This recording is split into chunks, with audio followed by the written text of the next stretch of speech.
Just because we can send emails 24 hours a day, 7 days a week, 365 days a year, doesn't mean that we should.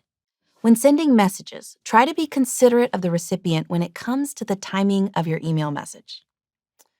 I was sitting on the beach next to a person who was glued to her tablet during spring break.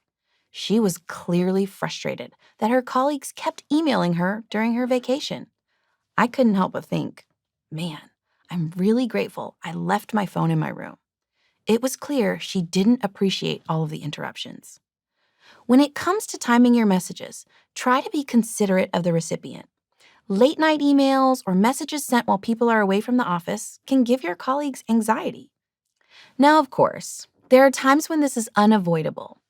But if you're generally a person who's considerate about the timing of your emails, your colleagues will be more understanding of the occasional late night or holiday email.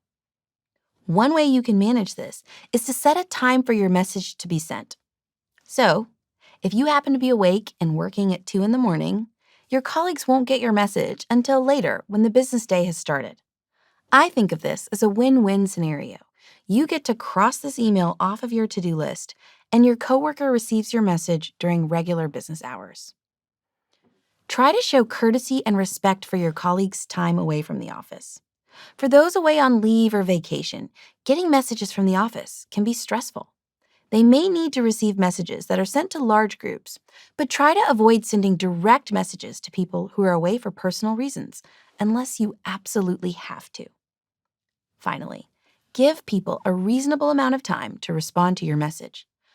I once had a colleague who would call or stop by my office a couple of hours after sending me an email to confirm I received the message. It felt aggressive. If you need something quickly, make sure you indicate it in the subject line.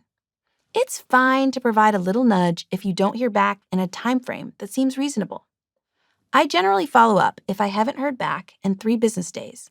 Of course, this depends on my relationship with the other person and how quickly I need a response. But don't push it.